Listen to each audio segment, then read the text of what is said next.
भारतीय जनता पक्षानं बहुमत गमावलेलं आहे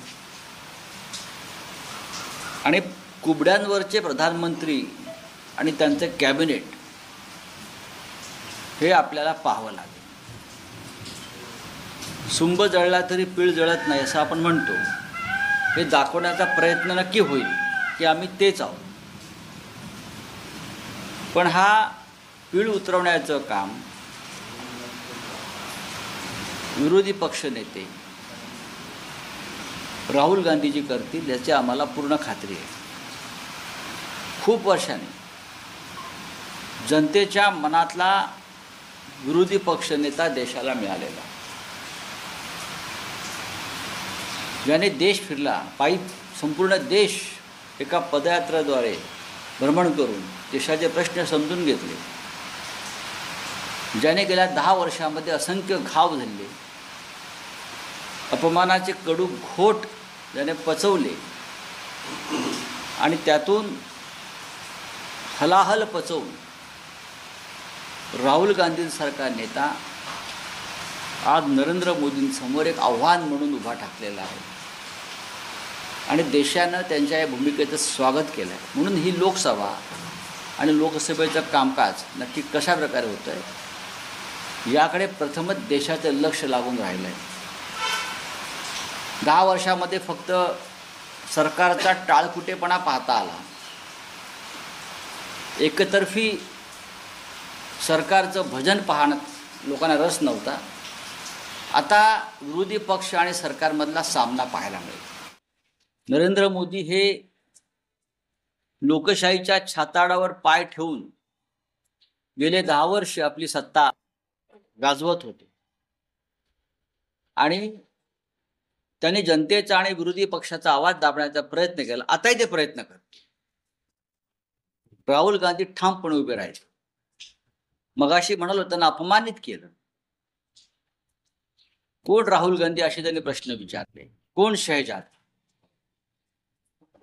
या सगळ्या प्रश्नांची उत्तरं आता आम्ही देऊ. कोण शहजाद, कोण राहुल गांधी? उद्धव ठाकरे नकली संतान. उद्धव ठाकरे शिवसेना के नकली संतान. राहुल गांधी, शरद पवारजी, बरं का, डुप्लिकेट. आता हा डुप्लिकेट माल जो तुम्ही म्हणताय ना, हा किती असली आहे हे आम्ही तुम्हाला दाखवून देऊ. लोकशाहीमध्ये शेवटपर्यंत चर्चा सुरू असते. हुकुमशाहीची सुद्धा चर्चा होते. हिटलरशी, मुसोलिनीशी, इदी अमीनशी यांच्याशी सुद्धा त्यांचे राजकीय विरोधक चर्चा करण्याचा प्रयत्न करत होते. तरी त्यांनी जेव्हा हुकुमशाही पुढे रेटण्याचा प्रयत्न केला तेव्हा काय त्याचा शेवटी अंतिम अंत काय झाला हे आपण पाहिले.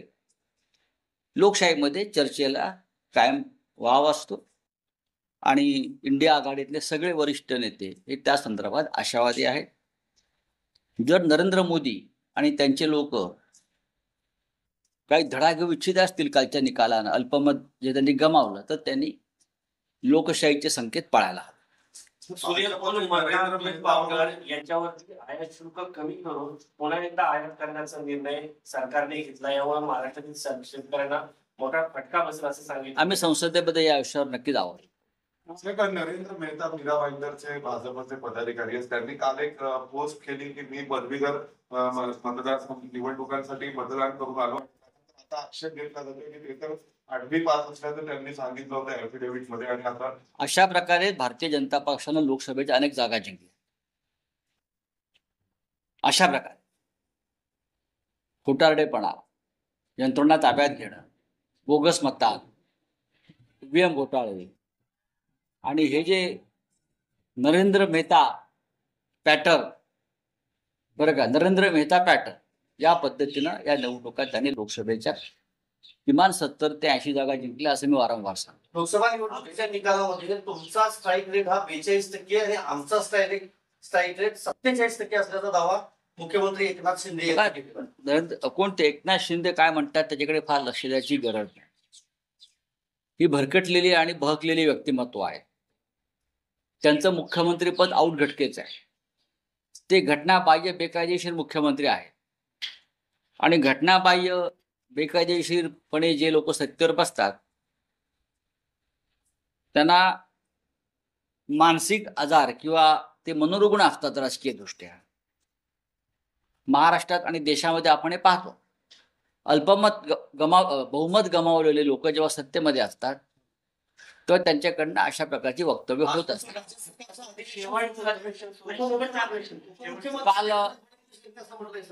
विरोधकांच्या खोट्या नरेटिव्हचा पर्दाफाश लोकसभा निवडणुकीमध्ये नरेटिव्ह सेट केलं गेलं. मग त्यांनी सगळ्यात आधी नरेंद्र मोदींचा पर्दाफाश केला पाहिजे. जर त्यांना खरोखर खोट्या गोष्टींचा किंवा खोट्या नरेटिव्हचा पर्दाफाश करायचा असेल तर त्यांनी ती सुरुवात नरेंद्र मोदी यांच्यापासून करायला हवी.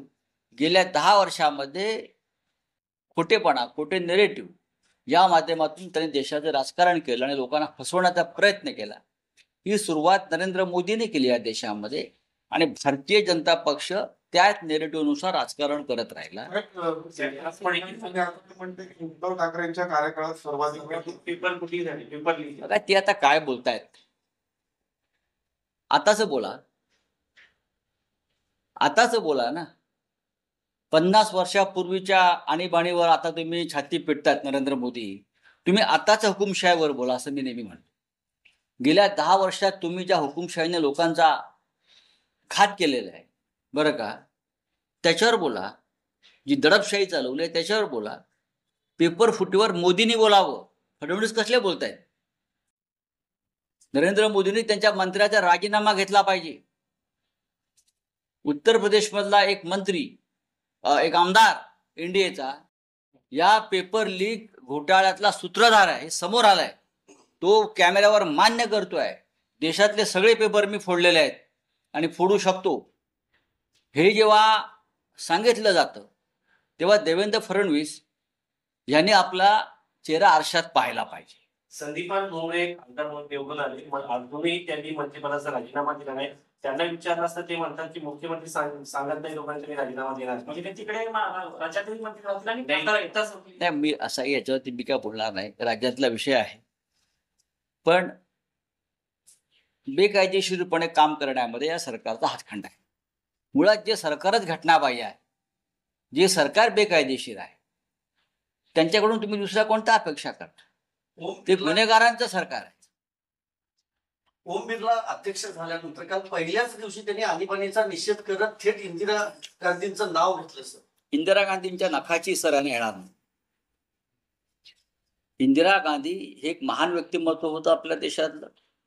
निर्भय, बेडर आणि शूर हे 3 शब्द त्यांना लागू होता. त्या डरपोक नव्हत्या. त्यांनी कधीच कोणापुढे गुडघे टेकले नाहीत. त्यांचं नेतृत्व देशानं मान्य केलं होतं. त्या देशाच्या नेत्या होत्या. त्यांनी सातत्यानं लोकशाहीची आराधना केली. त्यांनी निवडणुकीत पराभव पत्करला, पण खोटेपणा करून निवडणुका जिंकण्याचा प्रयत्न आणीबाणीत आणि नंतरही केला नाही.